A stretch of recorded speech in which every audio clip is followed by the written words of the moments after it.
Welcome to the American College Center for Military and Veterans Affairs webinar. As we wait for others to sign on, I have a few announcements I want to make. If you have any questions throughout the discussion, please enter them into the Q&A function at the bottom of your Zoom screen. If time allows, we will have a Q&A session towards the end of the webinar and try to answer as many of these questions as we can. And let's go ahead and get started. Welcome to the Veterans Day webinar. The 11th of November is Veterans Day, a federal holiday meant to honor all veterans of the uniformed service who have served or are still serving during times of peace and war.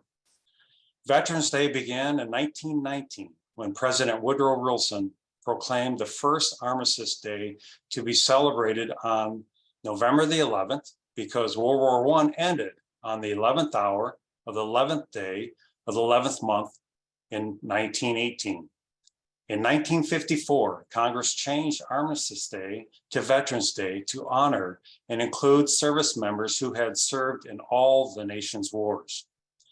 I'd like to point out Veterans Day celebrates the service of all military veterans, while Memorial Day, a federal holiday on the last Monday in May, honors those who have perished while serving in military service. Let me start by introducing our special guest today. General Retired Craig McKinley served the nation for 38 years. He's retired as a 26th Chief National Guard Bureau and was the first four-star to hold this position and assigned as a member of the Joint Chiefs of Staff. Command Sergeant Major Retired Marvin Hill retired from the United States Army after serving 35 years, culminating with a 19-month tour in Afghanistan as a command senior enlisted leader for the International Security Assistance Force and United States Forces Afghanistan. It's been said, Command Sergeant Major Hill energized organizations by creating and implementing new solutions when leadership teams saw themselves as out of options. I want to first say thank you so much to both of you for your service to our nation and joining us on this special Veterans Day webinar. Your continued support of the military and their families as veterans yourselves is inspirational. Please give us a short overview of yourself and your military career. General McKinley, let's start with you. Thanks, Chief Roy. It's indeed a pleasure to be with you today. You and your wife, Paula, did so much for our United States Air Force. Grateful to be with you and your audience today.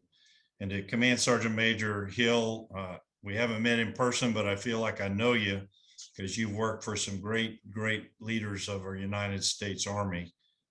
And I had the opportunity as an Air Force officer in the National Guard to have a number of Army National Guard soldiers who worked with me and for the states and the territories and the District of Columbia. So great to be with everybody.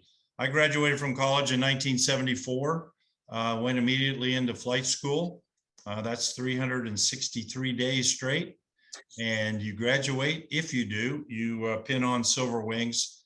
And that started my Air Force flying career. I had a chance to accumulate about 4,300 hours, mostly in single engine fighters, but I did have a tour in larger aircraft, the C-130. I had an interesting career in that I served my commitment to our Air Force and then thought I would go back and get into civilian life as an airline pilot. But unfortunately, the airlines went through a slump back in the early 80s. So I stayed in the Air National Guard full-time until I was recalled to active duty, where I served in the Pentagon for 11 years. And I was also the commander of 1st Air Force at Panama City, Florida, which was in charge of all the air sovereignty of the United States, North America. So I retired in 2012, had a chance to be the executive director of the Air Force Association, a nonprofit that supports our Air Force men and women, and then went over to the National Defense Industrial Association. I am serving on several boards right now, USO being my primary board as a pro bono supporter. So with that, Chief, I'll give it back to you. Thank you, General. Command Sergeant Major, please tell us a little bit about Marvin Hill. Thanks, Jim and Jim McKinley. Command Sergeant Major Marvin Hill, U.S. Army, retired, 35 years, 13 days. I got here by accident. You know, I was looking for an opportunity to support a brand new wife, and I needed a brand new life. Went to see an Air Force recruiter and said, I want to fly planes. He said, no, it's not quite that easy.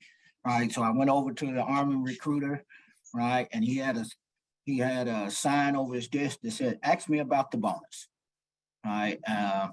And so I asked him about the bonus. He said, oh, that's for infantry. But your scores, you could qualify to do a number of things. We have some technology coming out and you can fit well into that just based off your scores. I said, okay, how much is the bonus for that? He said, there's no bonus for that. I said, then give me that one, that infantry one, right? and I needed that bonus. Well, I ended up enlisting as an infantryman, grabbed my wife and my kid, and we moved out to what's now Joint Base Lewis McCoy, was Fort Lewis at the time, spent some time in Tacoma. They immediately moved me to Panama back in the late 70s, 1979. They moved me to Panama because the treaty thing was going on there. Spent about a year and a half there, and it was time for me and my bride to get out. We looked around and we had some linen, we had a stereo, and we had a hoopty, right? And we still had that kid, right? So I re-enlisted. I said, I'm gonna try this 3 more years. Re-enlisted for Fort Campbell, Kentucky, which is close to Memphis, where I am right now, by the way, and where I'm from, which is close to Memphis, Tennessee, about 3 hours. And I got there and I got sprung. I got to the 101st Airborne Division Air Assault, and I just got flat out sprung.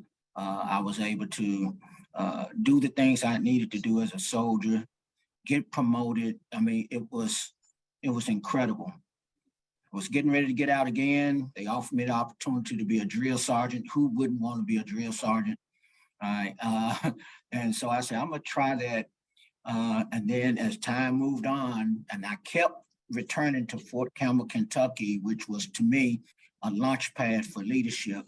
I kept returning to Fort Campbell, Kentucky, several tours, got the opportunity to serve at the United States Military Academy at West Point, and then back to Fort Campbell, Kentucky, served all over the place, back to Fort Campbell, Kentucky, until I promoted myself out of Fort Campbell, Kentucky after serving as the division command sergeant major there. From there, I went to Atlanta, Georgia. Who wouldn't turn down Atlanta, Georgia for an assignment? And little did I know that was going to be Katrina. So I served as the command sergeant major for 1st Army with General Russell Honore. So did that for a couple of years. And then my old boss, John David Petraeus, got promoted to 4-star and asked me to come over and be the command senior enlisted leader for multinational force Iraq. Did that for a couple of years. And then we moved on to United States Central Command. Did that for a couple of years. And then we moved on to International Security Assistance Force and U.S. Forces Afghanistan. Did that for a couple of years. And then I moved on to Memphis, Tennessee, where me and my bride, Sharon, of 44 years, are now doing whatever we can do to fit right back in with our family. And I'm doing whatever I can do to move the ball forward with FedEx Freight and the FedEx Corporation as it pertains to veteran initiatives and programs. Veteran initiatives and programs, VIP, because our veterans are VIPs when it comes to what we've done for the country. I love it, Sergeant Major. I love it. That's awesome. It doesn't surprise me a bit for both of you. What outstanding careers both of you have had and have led. And as I think through this, you know, I think of command team, and that's the message of our message or theme of our message today is command team sets a tone for every member in the unit, whether that be at a battalion, a squadron, combatant command, a joint forces, or even a service. As we look at each of your careers, obviously you've led that path. And I focus on General McKinley, you and Command Chief Denise Jelinski Hall, who I've served with a lot of years. I still serve with her in a lot of different ways. Led nearly 500,000 soldiers and airmen. How did your command team approach your leadership or change or approach your leadership style and the National Guard Bureau? How did that command team approach help you in leading that massive team that you have? Well, it was interesting, Chief Roy, that this culmination of my career had a structure that I wasn't necessarily in tune with, because in the Pentagon, most of the work you do is train, organize, equip soldiers, sailors, airmen, Marines, Coast Guardsmen. And because the National Guard was so large and diffuse, and in every state, every territory, in the District of Columbia, I was more of a channel of communication, and Chief Jelinski Hall had the bulk of that communication problem, in that most of our members were soldiers, sailors, airmen, Marines. They were young kids who had joined the National Guard, and we were at war, a nation at war. And so I worked with the adjutants general of the states, territories, and district in passing down guidance and money, by the way, resources from the United States Army and the United States Air Force. That's how this thing works. It is a regulated force that goes way back to the beginning of our nation's history. And therefore, it took me a while to kind of get a battle rhythm where I knew kind of what the command team was, how our team in Washington supported that team in the field. And it really does work, but it's not exactly what you see in the textbook. It isn't what you learn in your military schools along the way. And it certainly wasn't what I was used to in flying in formations in squadrons out in the field. But I think the lesson for me, and maybe for some of the students listening, is any organization can succeed if you understand how it's set up, who the key stakeholders are, and how the information flows from the leadership to those led, so that they understand their mission. So that's kind of a simple explanation, but without Chief Jelinski Hall, I couldn't have done my job, and she did the bulk of the heavy lifting. Over. Yeah, I appreciate that.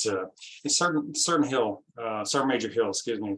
You and General Petraeus worked together in multiple commands, as you alluded to earlier.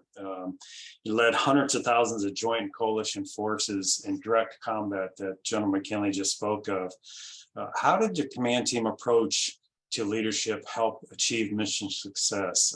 Some of the things that come to my mind are, that battlefield circulation that we always talk about. Can you explain that a little bit? Oh my goodness, yes. First of all, we understood, General Petraeus and I both, we understood that, command is a shared responsibility. It is a shared responsibility, and it's a shared privilege as well.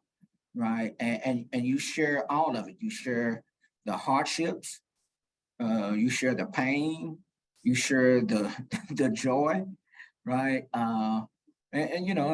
You share some of those times where your face get ripped off. Now, most of the time, as with General Petraeus, if it was time for the face to get ripped off, it was getting done in DC somewhere, and I was still in country doing my thing. But it's a shared responsibility.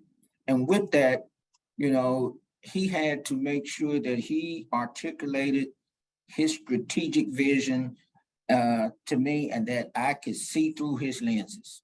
See, once I can see through his lenses, at that point, that battlefield circulation that you talked about. Right. That way I can get out of that headquarters and I can hit the battlefield, right? And I could make sure that his strategic vision was understood all the way at the strategic corporal level. And what I mean by the strategic corporal is that corporal that's out there on point that could make a move and it could have strategic implications. It could have the president of the United States apologizing to the leader of another country, so making sure that they understood the ins and outs, the whys, the 5 whys, not just one why, 5 whys, hey, do this. And then soldiers said, why? Because of this. Why that? Because of this. I mean, it was important for me to explain the why to them. And in order for me to do that, I had to have his strategic vision. That way I could expand his impact. See, part of my mission was to expand the commander's impact.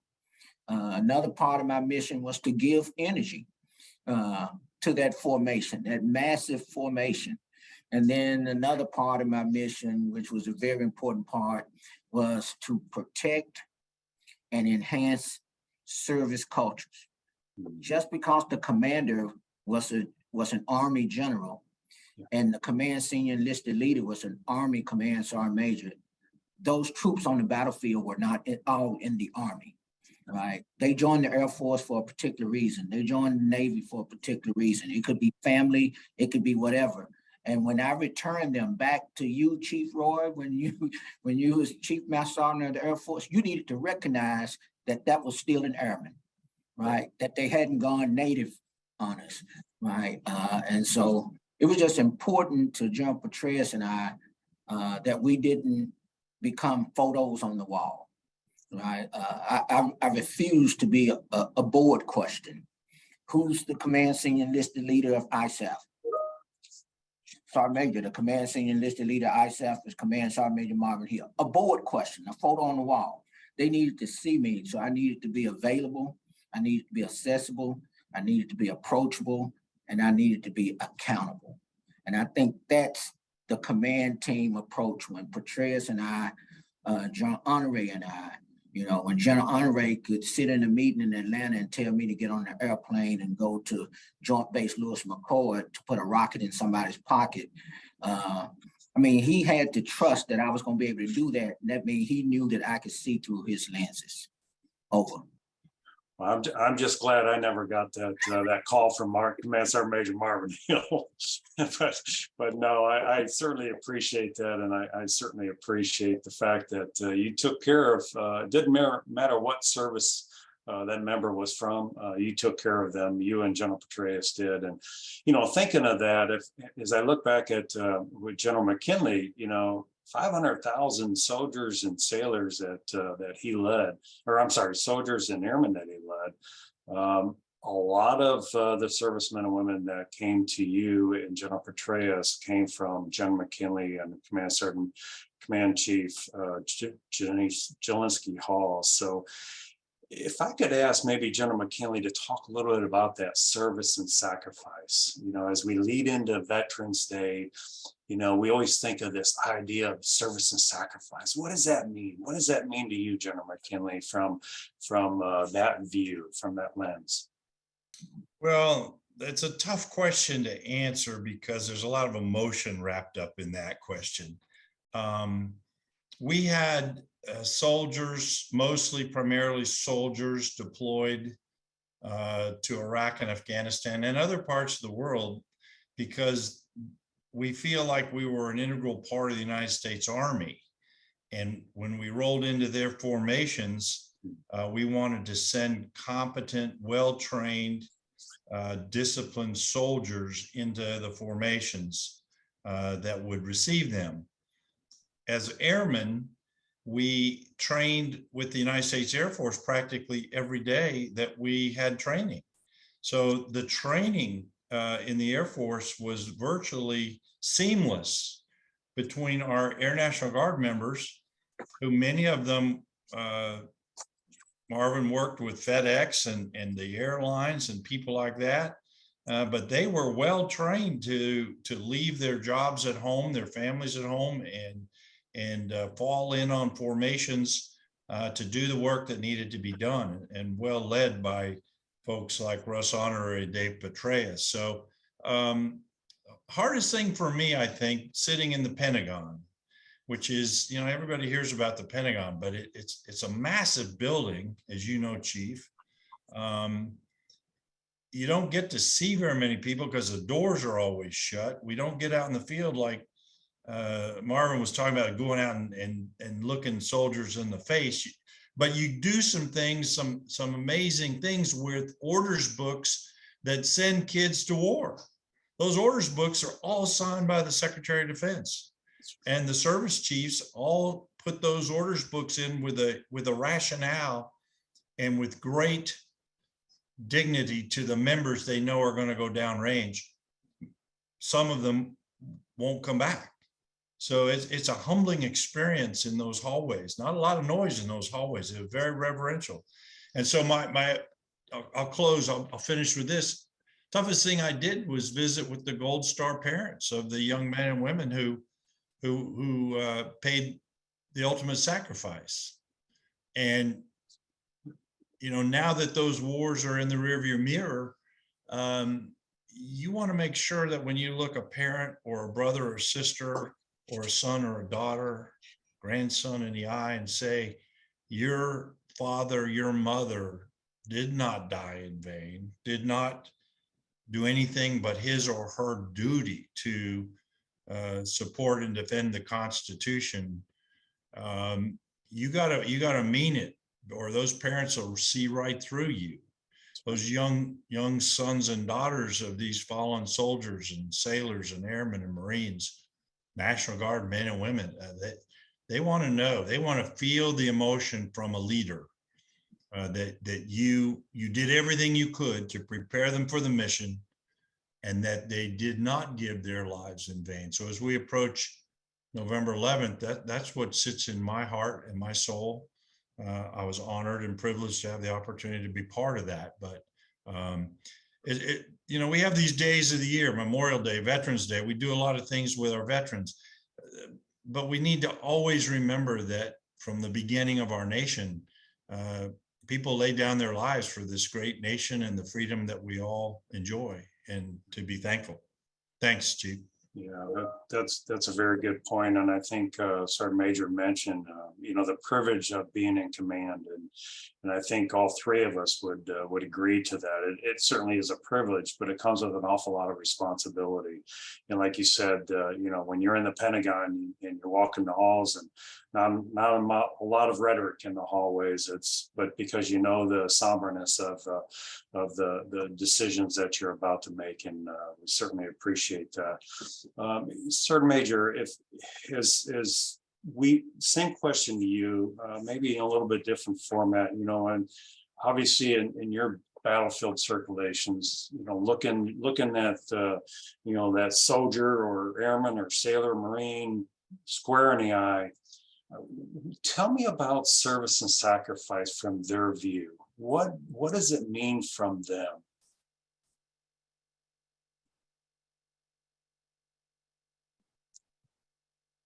There it is.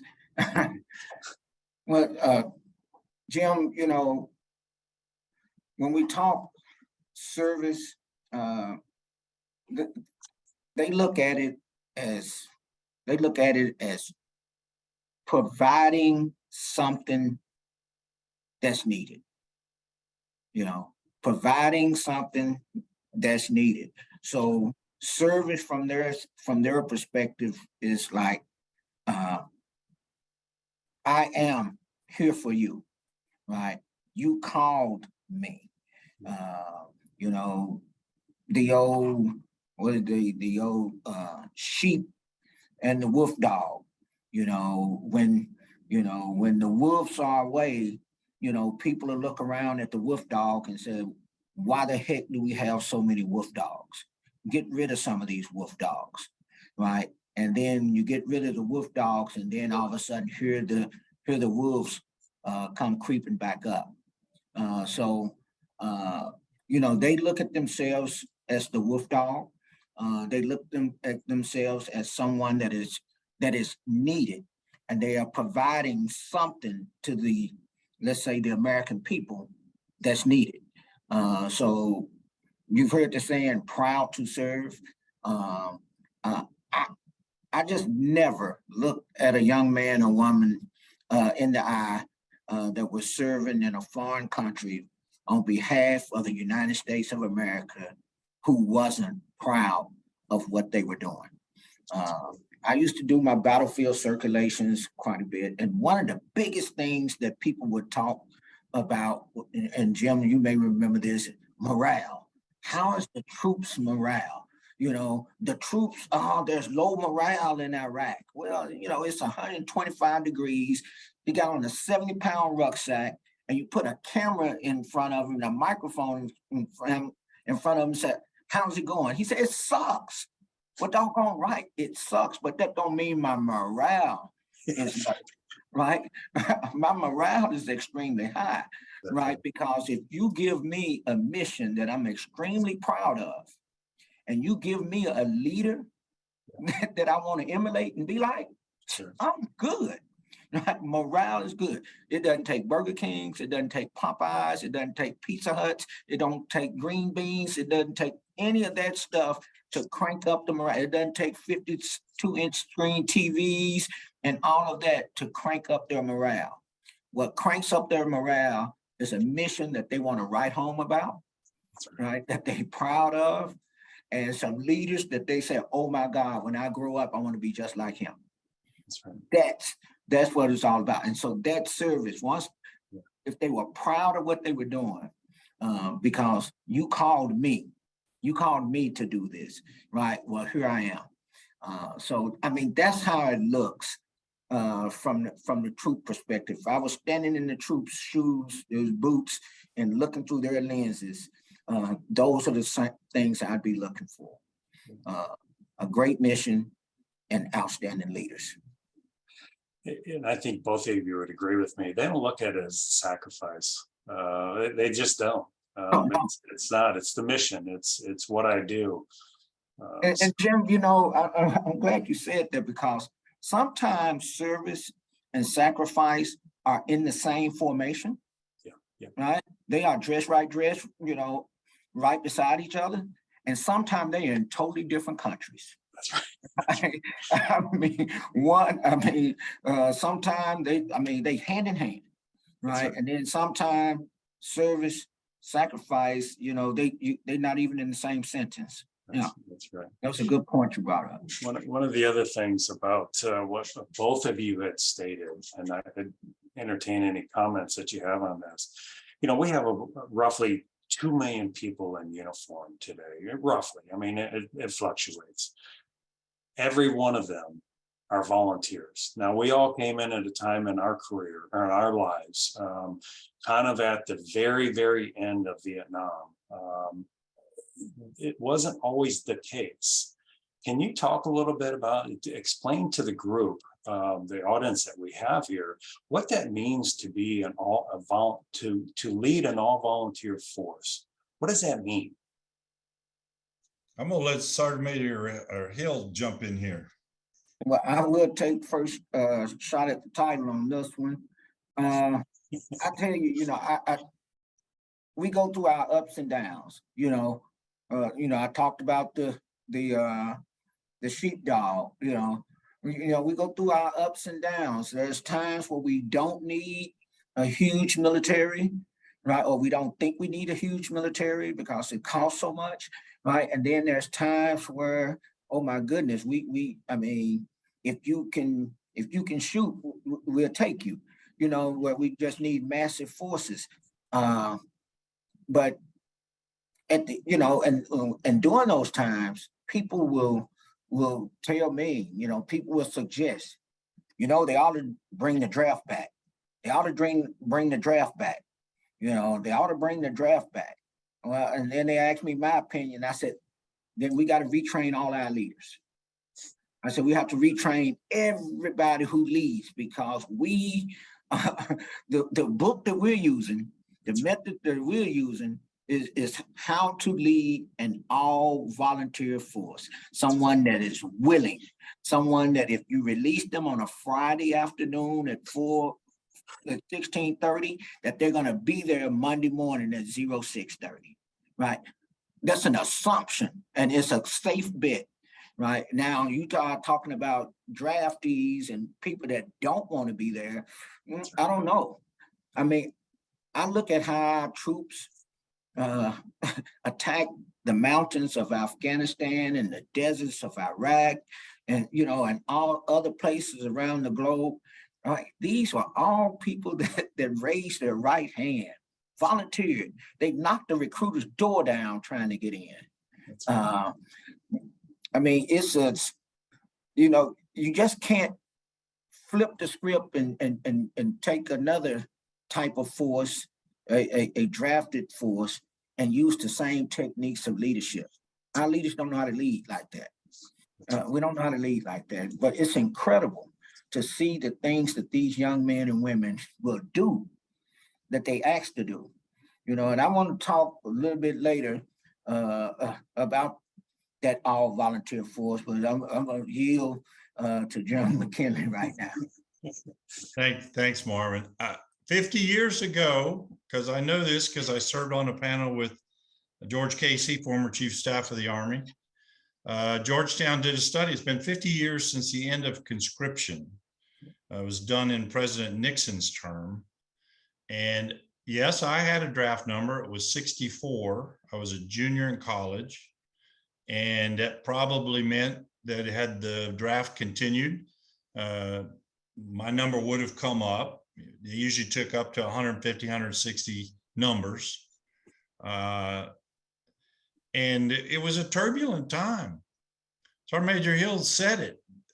The young men and women we take today are there because they want to be there. There was real doubt in young people's minds in 1965 to 1972 about what they really thought they should do for the nation. It wasn't because they were bad people, but there was doubt in people's mind.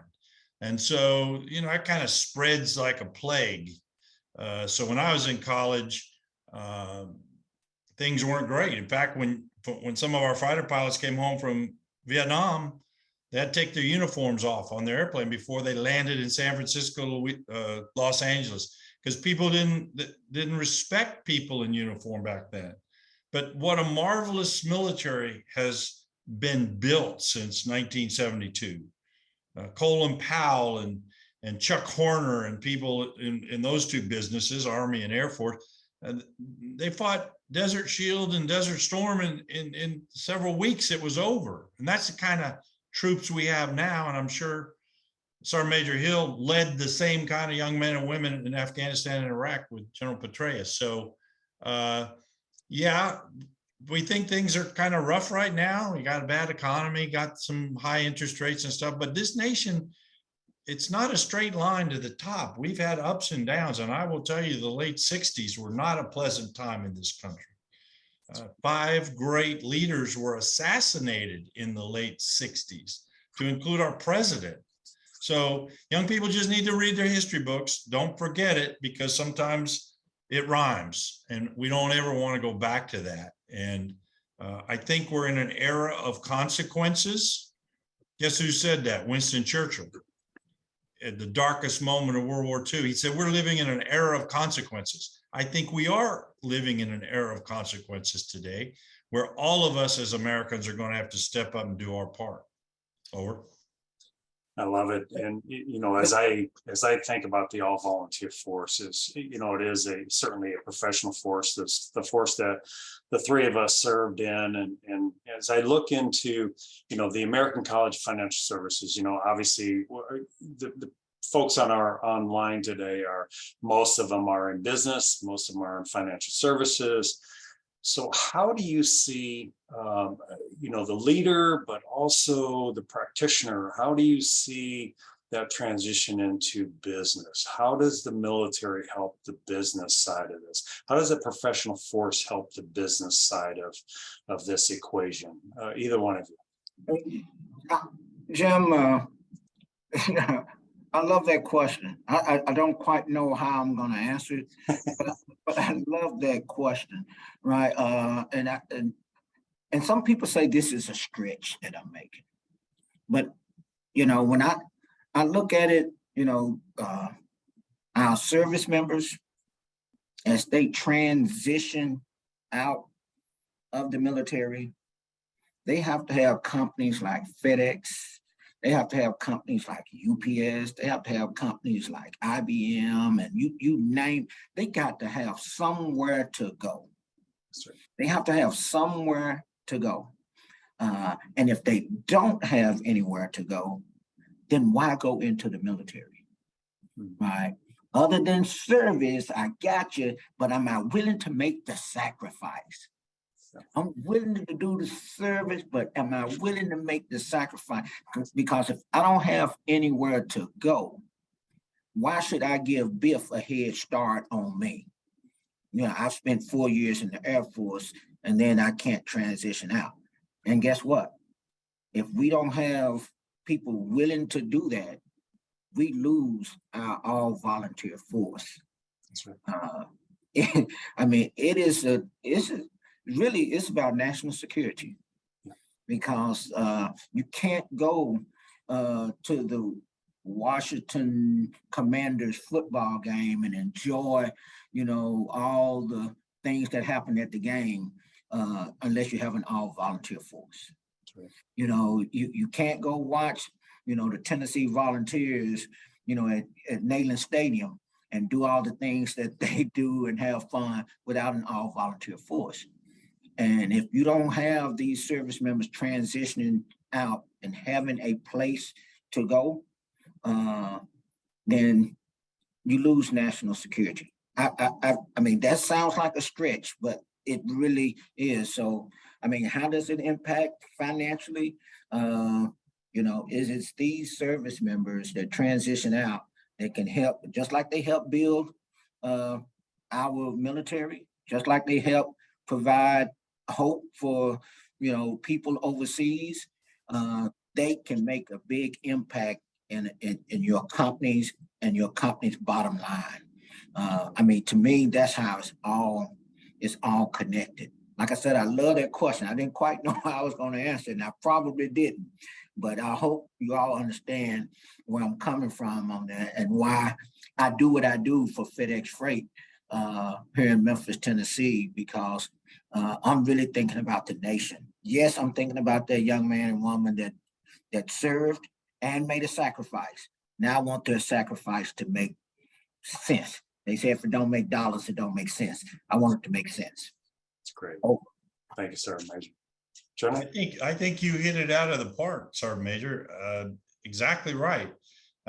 We have this thing in all our services when you're getting close to retirement called Transition Assistance Program.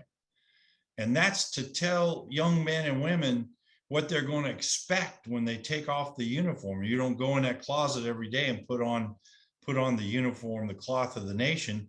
It's going to be a different world out there, and you're going to be competing with young men and women who potentially wanted to serve, but maybe didn't serve, but they've been in these jobs for 5, 10, 15, 20 years.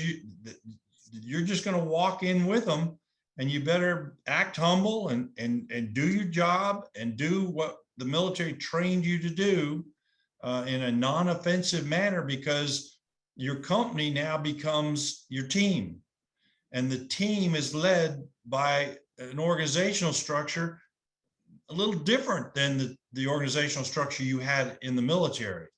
And yet you owe your loyalty and allegiance and honesty to those team members.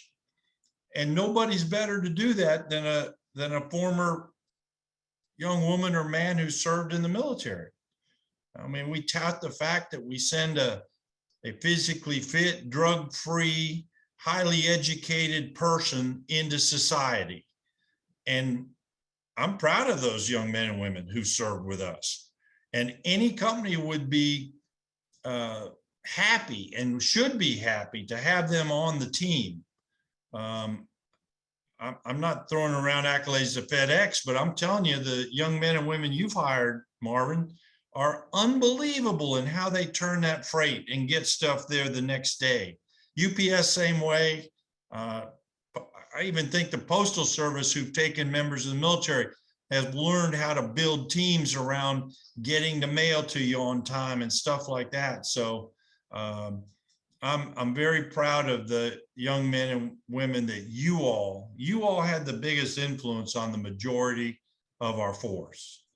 I mean, Chief Roy, Chief Master Sergeant of the entire United States Air Force. You know who the first one I ever met? Jim McCoy. That was the first in the United States Air Force. And you were what number were you? 16. 16. I mean, it's like Thunderbirds or Blue Angels. You got a number on your jet. These folks, they did it. They paid the price. But to your credit, to Sergeant Major Hill, to you, Chief Roy, you did it. And that's what is out in our society today, making money for companies that are working hard to compete in this world order. Over. Yeah, when I think about the soft skills, as we often talk about, that the military member picks up along the way, right? That we all hold them to, you know, things like core values, character, esprit de corps, competency.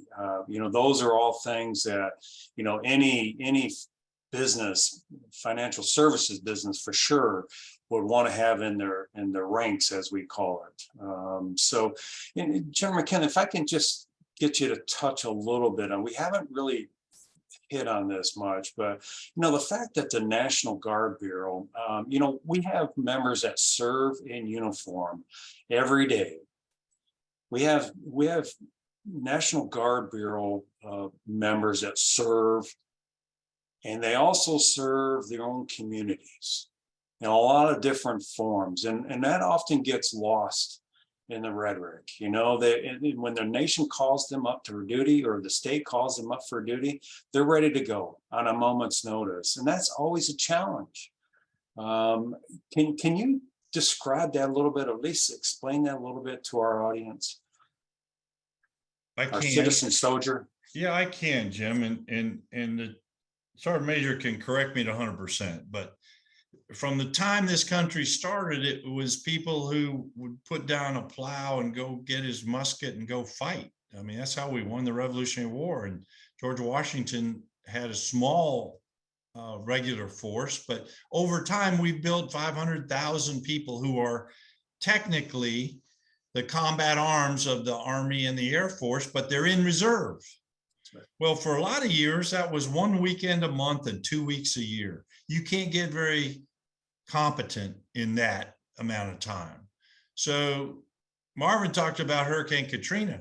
We sent almost all of our National Guard to work for General Honorary in New Orleans. And we had to rapidly get kids who were not used to working in that kind of environment there and get them home, keep them alive. Well, these last 20, 25 years, United States Army, United States Air Force have used the National Guard wisely, and the National Guard has been grateful for the opportunity to serve at that level in those formations.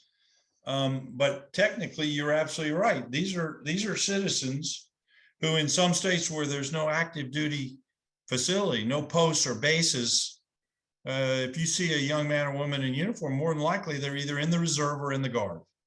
And these young kids expect to be called up. They don't care how long you call them up.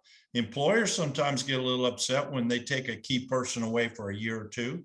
But because of R4Gen and now Air Force generational models, we were able to take young men and women away from a boss for 6 months, a year, and get them back. And if they didn't learn and grow on the way, I'd be surprised. But that's the other piece of our military. So you say 2 million people. Well, 1 million of those are in the reserve and the Guard right now, today. So the active component is extremely strong, capable, and fight tonight. But they're going to need some relief if it's a big war or a big operation. And that's where the National Guard and Reserve come in very, very handily. So Supervisor Hill, if I said anything wrong, correct me. Oh, you said a lot of stuff right. And one of the, as an employer, right? As an employer, there's four letters I mean, there's more letters, but there's this thing called ESGR, Employer Support for the Guard and Reserve. That's right. And I tell you, I got introduced to that when I was the command sergeant major for First Army, and I trained, our train and deploy mission, train, mobilize, deploy,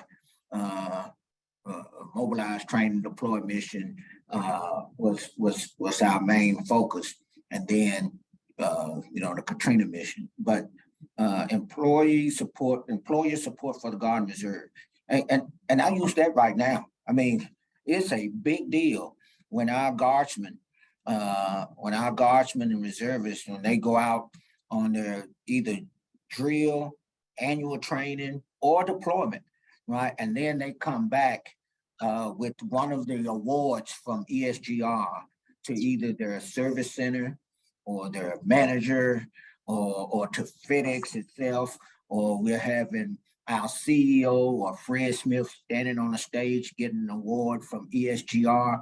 It's a huge, huge deal for us. So just like we have to lose those team members to go out on that mission and hold that spot for them, thanks to the ESGR, right? We appreciate ESGR telling us thank you, because we put that stuff on the wall. When we're trying to attract team members, and especially if they're in the Guard and Reserve, and wondering if this is a company that's Guard and Reserve, not only friendly, but ready. We are Guard and Reserve ready.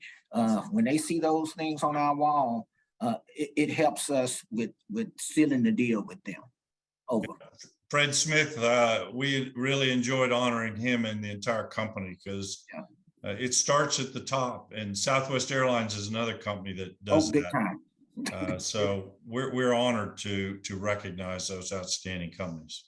Yeah, and any business that's online, I would just tell you, business owner that's online, ESRG. If you don't know what that is, just ask us through the center, and we'll get you some information on that. That's an awesome program. I do have a question from a business owner, and maybe a question or comment. The question is there difficulty nationally in placement of service members after their service? The statement comes in, if so, this surprises me. As a business owner, I would think hiring individuals with military service is great. The discipline and structure that so many of them have is excellent. Too bad their small business is only 10 people. And they don't have a bunch of openings, but if either of you can kind of talk to that a little bit, because I think we all see it, there is a little bit of a challenge, but if you could talk from your positions. Well, I would tell you from where I sit in the stadium,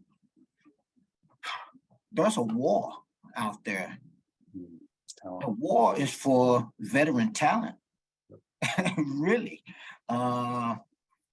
There's not very many veterans that are unemployed, and there's some that's underemployed. But I would tell you, they got the upper hand right now. So, when you see veteran hiring events, you see companies out there chopping at the bits to get a hold of these young men and women, because they know what they bring to the table. And they know that when you hire a veteran, you may hire them for one thing, but they end up doing 3 or 4. They end up, I'll take myself as an example. They hired me for one thing, and then I said, well, and finally the CEO said, it's you, right? So I end up wearing several hats because I see so many potholes that need filling. And so I'm not going to let that pothole just go unfilled. So, and companies see that. You hire a veteran to do one thing, you're going to get a whole lot more out of that veteran. So, from an HR perspective, and a legal perspective and labor law perspective, you have to keep your eyes on that. Make sure that they're not doing something that somebody else should be getting paid for, right? But you're going to get a whole lot out of them. There's a war. There's a war for veteran talent out there. I'll agree with that. And ironically, one of the young men who worked my outer office in the Pentagon was from Fort Walton Beach, Florida. He went back home to be closer to his folks and family, got a job at the Hilton on the beach running the snack bar. And now he's a night manager because he did just what you said, Marvin. He proved his worth and they love him. So I agree with you. I think the only young men and women who are having a hard time are the ones who just don't know where they're not sure where they want to live yet. They don't really know what they want to do. And a lot of veterans service organizations, VSO, can help those young men and women because there's not very many of them, but there's a couple every now and then who struggle. So when I was at the Air Force Association, Chief, you know that with Paula, your wife, we had job fairs. We did some things for these young people who just needed a vector to go get that job. And I think Marvin or Sergeant Major made comment alluded to the underemployed, right? So those that take a position, again, sort of what the general mentioned, they didn't really know what they wanted to do, and they ended up in this certain position. So I would advocate to each of you out there on the webinar. The American College of Financial Services, our center, is working through transition, helping military members work through that transition. We would like nothing more than to capture some of this talent and bring them into the financial services. Just like this owner of this company, small company, but we would like to fill their ranks with military members that have education through the college and have the skill set that they've learned from the military, to couple those together and have a marriage of sort in those companies. So that's great. I've got a lot of other questions. Unfortunately, we're just about out of time, and I've got just a little bit more work to do here to make sure that everybody gets their CE credits. I do ask you there's a couple questions I think I just need to ask you, and it's got to be real brief. There's a couple questions, and Sergeant Major, you mentioned about morale earlier. Could I get both of you to just make a comment or two about the morale of the current troops, the ones that are serving today? I don't care if it's officer, I don't care if it's enlisted. There's 2 or 3 questions that came in about that. Can both of you comment on that real briefly? Sergeant Major? I would say that the morale, the current morale today is not as high as it was, let's say, just a very few years ago. I mean, the nation was at war for over 20 years. The person who knocked on the recruiter's door, September 12th, 2001, has retired now. They retired last year if they stayed the full 20. They were, and their whole time in uniform, they were at war. They were hunting, right? And now they're probably not doing as much hunting, and they join to do that. So the morale might be a little bit lower now. Their parents, the morale is extremely high, but as far as that person in uniform, it might be a little bit lower now. So what I hear you saying, Sergeant Major, is really about the mission, right? Yes. It's more mission related. Okay. Yes. Sergeant McKinley? I'll be brief. Trend lines bother me right now. Now, a trend doesn't make a reality, but recruiting is hard now. It's hard to be a recruiter.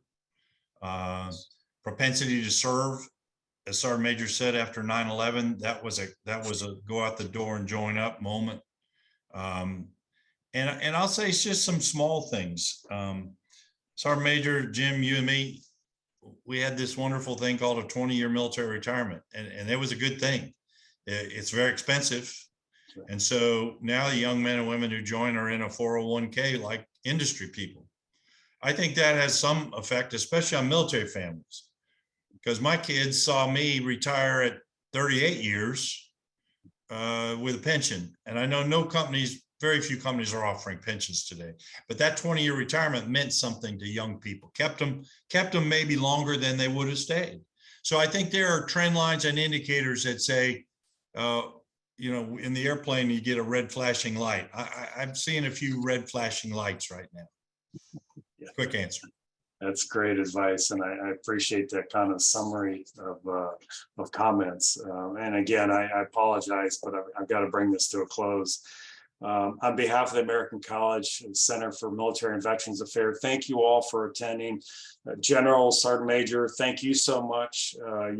Especially going into Veterans Day, the service and sacrifice that you provided to our nation should not go without notice. And we appreciate you. We're certainly proud of you, have served with you, and certainly proud of your accomplishments. And once again, special thanks to all those veterans listening today. And thank you for your service and sacrifice. Thank you, and have a wonderful day.